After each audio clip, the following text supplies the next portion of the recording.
The U.S. faces a historic debt reckoning with more than $9 trillion in federal debt coming due over the next year, threatening to deepen fiscal and deficit issues and put pressure on taxpayers potentially. Amid the fiscal crunch, policymakers are scrambling for solutions that balance fiscal responsibility with innovation. So enter Bitcoin Enhanced Treasury Bonds or Bitbonds. It's a proposal gaining traction since March. And we'll see what this means. The executive order of a strategic Bitcoin reserve has been gaining traction in media. So we'll see how these two entities play out. Joining us today is Matthew Pines, executive director of the Bitcoin Policy Institute, and now one of the architects of the Bitbonds framework to discuss whether this hybrid instrument can diffuse America's debt problem and be the solution. Welcome to the show, Matthew. Good to see you. Thanks for having me. You and Andrew Hans, who will be on our show later next week, recently outlined a white paper proposing for a Bitcoin enhanced treasury bonds or Bitbonds that could help the U.S. refinance its massive debt. The article mentioned that Bitbonds promises a tantalizing trifecta, quote unquote, fiscal relief, strategic asset accumulation, and wealth building for everyday Americans. Can you just briefly explain how this may work and kind of the genesis of this concept here? Yes, no, thanks for asking me that. And I think this is one of those ideas that has been moving through the Overton window and is now a serious policy option that requires like serious analysis. And that's why we collaborated the Bitcoin Policy Institute with Andrew Hones, who's an expert in kind of structured finance and Bitcoin to kind of put some meat on the bones. Because this idea of sort of synthetic instrument that integrates Bitcoin with traditional US debt securities has been sort of floated in the Bitcoin world for a while, but we wanted to sort of put some pen to paper and try to look at what sort of structures make sense and what would be the strategic logic and how it might align with the national security and economic security priorities that have been laid out by the White House here. And so that was where we started, thinking about how the U.S. government is trying to achieve a multifaceted set of sometimes competing objectives, right? They want to fund themselves on a more sustainable basis, not have to pay these crippling interest costs. They also now post executive order want to acquire Bitcoin, but in a budget neutral fashion, and they also want to encourage other sort of tax advantaged means of sort of wealth accumulation by the American people. And we felt that the concept of a bit bond, essentially a traditional U.S. debt security, with an integrated kind of Bitcoin kicker, kind of can, depending on how you structure it, serve all those objectives. And so that's kind of what we analyze in the white paper. Obviously, there's lots of different knobs that you could tune, but the basic concept is, say, you issue a certain sort of type of treasury debt instrument where the proceeds from that issuance go into acquiring a certain amount of Bitcoin. And then half of that Bitcoin goes into the strategic Bitcoin reserve to be held on behalf of the American public over the long term. Half goes into escrow and is essentially used to pay out Bitcoin interest payments to the holders of those debt instruments. And so, say 10% of the total issuance goes into Bitcoin, 90% goes into traditional sort of U.S. debt, accumulation for government expenses.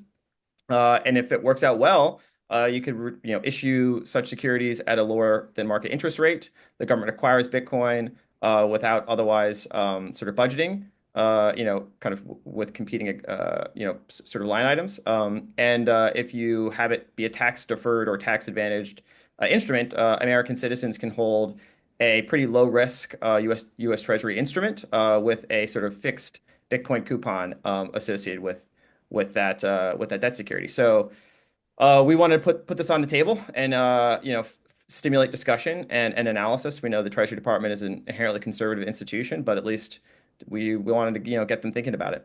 In the May 5th policy brief from the Bitcoin Policy Institute, you discussed how Bitbonds could allocate 90% of bond proceeds to conventional government funding operations and 10% to Bitcoin acquisition. How did that ratio come about? Can you walk us through the allocation here? Well, it's just kind of again, kind of like sticking our finger in the air to a certain extent. Mhm.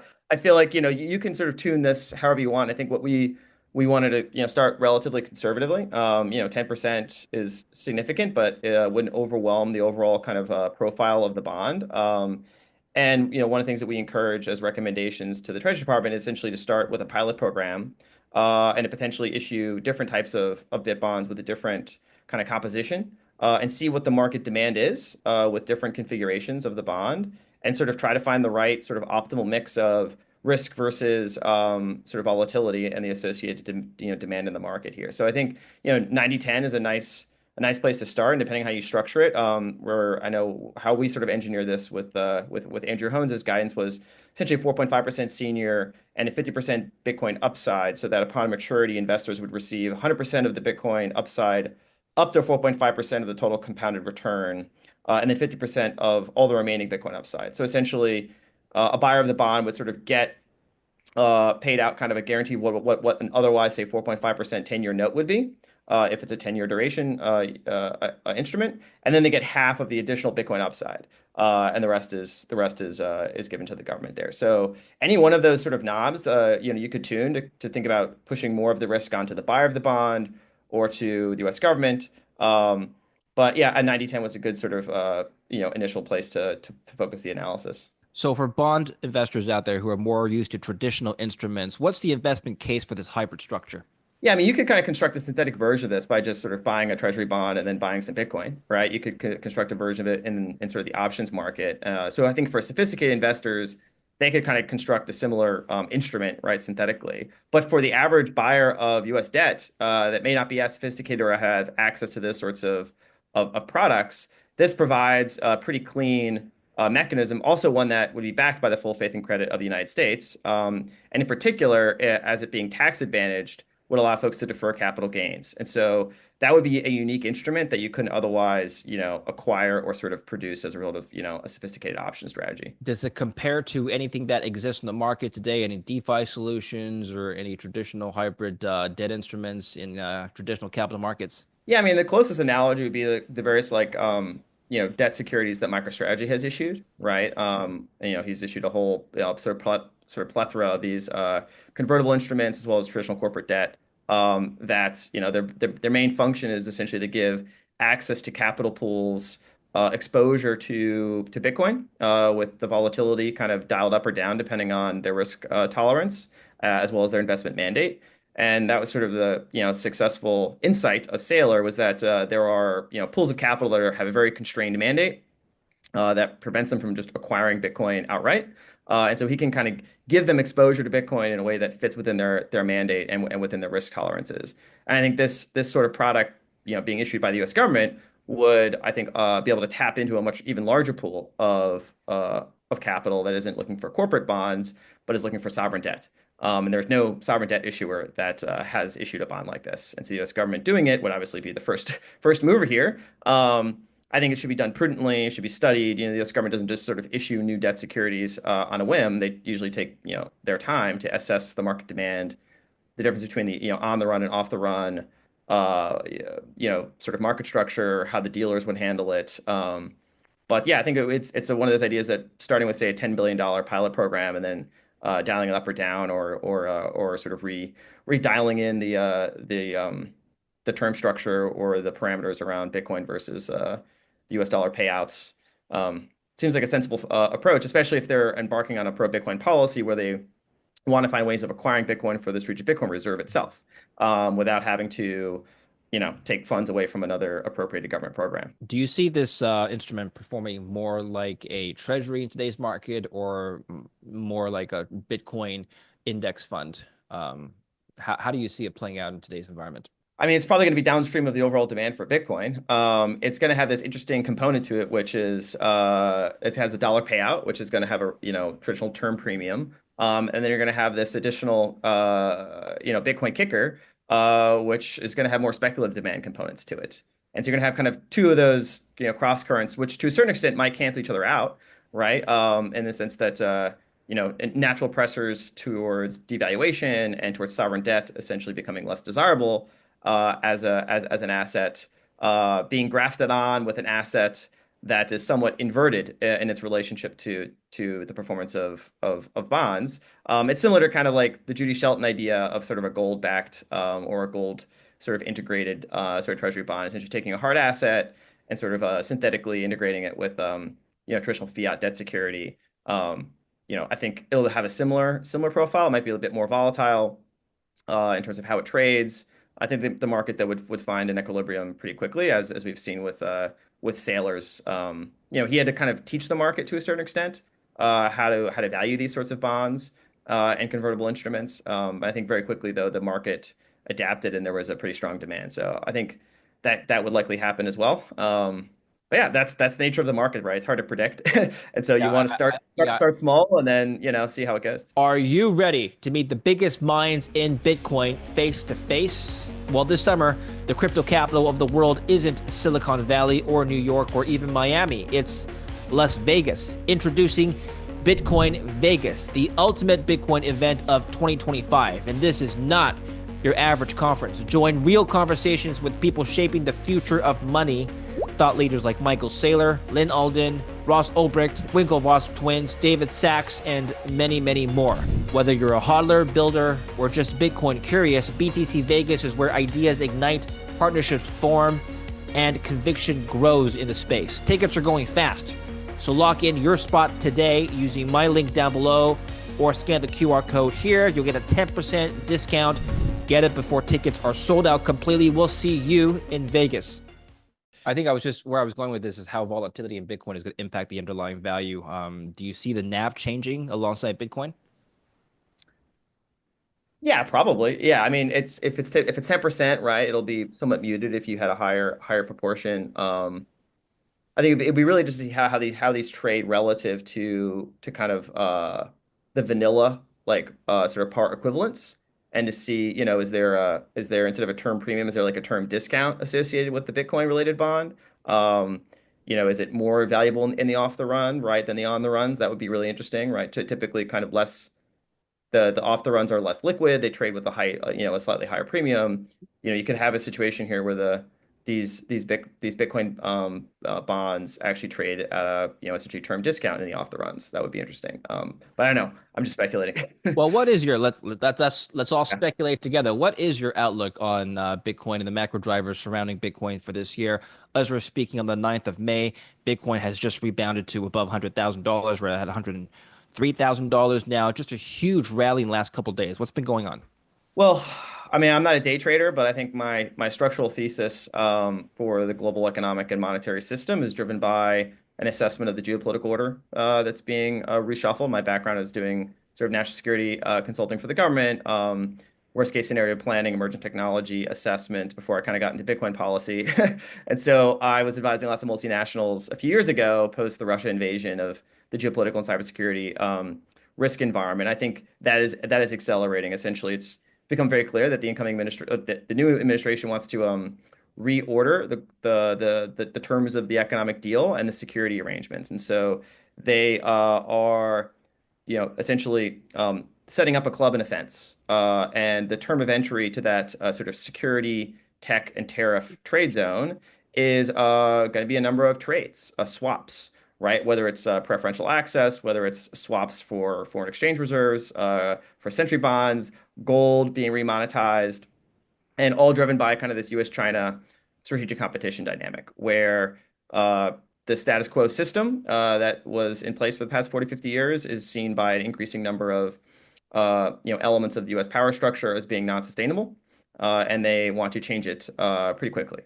And that's leading to a lot of frictions and fractures. I think the upshot is these sorts of dynamics tend to disrupt pretty fragile debt markets, and so there's going to be more liquidity injected into the system, whether overtly or otherwise. So more access to repo facilities, more sort of bank shot QE through cooperative central banks that are sort of geopolitically conditioned, as well as U.S.-China stimulus. And so overall, I think you're going to see more liquidity in the global environment, and that's going to lead to higher asset prices for assets like Bitcoin. So I think structurally bullish on Bitcoin, not just for those sort of monetary dynamics, but also I think the geopolitical system fracturing and fragmenting as we kind of reconfigure the global order, and as the terms of trade and the role of the Treasury security as a global reserve collateral in that offshore dollar system that was heavily influenced and dominated by sort of Asian surpluses is being restructured pretty quickly. I see. Do you see the Bitbond structure applicable also to stable coins potentially? Um, In a certain sense, although the implementation is very different, right? I think the proliferation of dollar-based stablecoins, and we've written about this for a number of years now, has a lot of strategic sort of complementarity with U.S. interest in the sense that in sort of two key ways, right? So one is it allows the U.S. dollar network to expand, right? So the actual users of dollars around the world sort of being integrated into a dollar system on crypto rails, as opposed to sort of a hierarchical correspondent banking sort of offshore dollar system that's been in place, since the 50s. And sort of been a source of increasing instability and stress as it has to kind of be re-underwritten and backstopped by Fed swap lines and various repo facilities. Mhm. So you have the expansion of the dollar network through stablecoin rails, as well as if you have properly regulated and properly reserved stablecoin issuers, those become an expanding source of demand for U.S. Treasury debt. The Treasury Borrowing Advisor Committee just 2 weeks ago put out a report by request of the Treasury Department to look at what is the forecasted demand, increase in the size of the stablecoin market, and they basically forecast anywhere from right now about $250 billion to $2 trillion in the next 3 years, and that would likely lead to a total increase to about $1 trillion in annual demand for T-bills by stablecoin issuers, Yes. which the total, I think, T-bill market's like $6 trillion. So that would be a significant portion of the total T-bill market. I think right now just Tether alone is about 2.5% of the T-bill market. If they 10x, that's 25% of T-bill issuance. And so now you have this one, new monetary element of the global system that's sort of coming into existence pretty quickly in the next few years, and it will become a strategic component of how the U.S. government will service its debts as well as expand its dollar system around the world. And they view that as critical to kind of holding the line against authoritarian CBDCs, sort of Chinese digital yuan, as well as sort of, attempts to kind of rewrite kind of the terms of technological governance in a society that's going to increasingly be roped into, AI, digital economic systems. And so who writes the rules for those systems and whose currencies are being sort of integrated into those networks is going to sort of, have asymmetric advantage there. So yeah, I think stablecoins are a major component of kind of the great power network competition that's going to play out. Now already is playing out, but it's going to accelerate. Do you see Bitcoins or cryptos, for that matter, playing a role in the money supply going forward? In other words, if credit expands to crypto and Bitcoin instruments, would that contribute to the money supply in some way? Yeah, so stablecoins in particular, right? The analysis that TPAC had showed that they expect the increase in the money supply to be principally in the offshore dollar system. I think they don't see much of a net increase in sort of traditional M1, M2 measures in the domestic money supply, mainly because they're already, there's not like sort of term deposits and sort of banking deposits aren't going to be competed really versus stablecoins. But in the offshore dollar system, where there's going to be a lot of folks that are going to be swapping their currencies for stablecoins, that will lead to an increase in the amount of dollars in circulation if you count all those dollars. Mhm.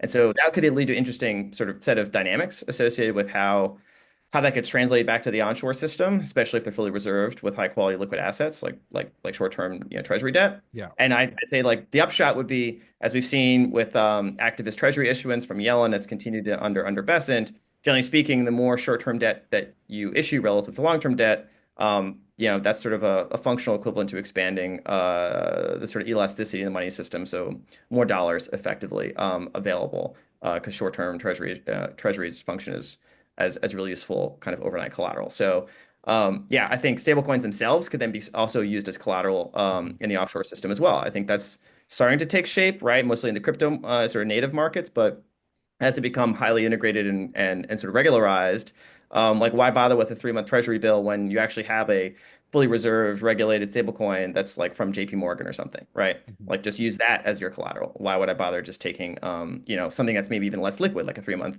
treasury note? So yeah, you could see what we think of as being collateral, evolve as well. Finally, what is the timeline for the Bitbond instrument, hypothetically speaking? Well, yeah, so this goes into the timeline that the US government has set for itself on all the Bitcoin specific issues that it's put on its plate. And so the executive order was signed and it gave essentially a 100-day clock to come up with like a consolidated report. Part of that report will be essentially the recommendations to the president on acquiring Bitcoin in a quote budget neutral fashion. And so the Treasury Secretary and the Commerce Secretary have been developing those policy proposals over the past few weeks. And they've been sort of workshopping them as a group, the president's working group on digital assets. I think those span the gamut from somewhat couch cushion money, like selling other non-Bitcoin related digital assets, all the way to things like Bitbonds, to revaluation of the gold certificates, to privatizations, to oil and gas lease sales, to royalties, to tariffs, to all sorts of sources of funds that the government has, either liquid or illiquid assets that it could be using to acquire additional Bitcoin. I don't think Bitbonds are going to be the first things out the gate. I think the Treasury Department's probably going to take a long time to study those, and they may even ask for congressional authorization before they do it. But I think in the shorter term, you're going to see more explicit moves from the White House to acquire Bitcoin in a budget neutral fashion. And so, this might lead to something like a Bitbonds down the line, but I think that won't be the first thing that we'll see. All right. Fantastic. Thank you very much. Appreciate your time, Matthew. Where can we follow you and learn more from your work in the meantime? Yeah, so go to btcpolicysummit.org. We're holding our first or our largest Bitcoin focused policy summit in DC on June 25th. We're going to have very senior government officials there talking about the strategic implications of Bitcoin. So you can follow our work at btcpolicy.org, and I'm on X at Matthew_Pines. Excellent. We'll put the links down below, so make sure to follow Matthew there. Good stuff, Matthew. Thanks for coming on the show. Take care for now. We'll speak again soon. Thanks for having me. Thank you for watching. Don't forget to like and subscribe.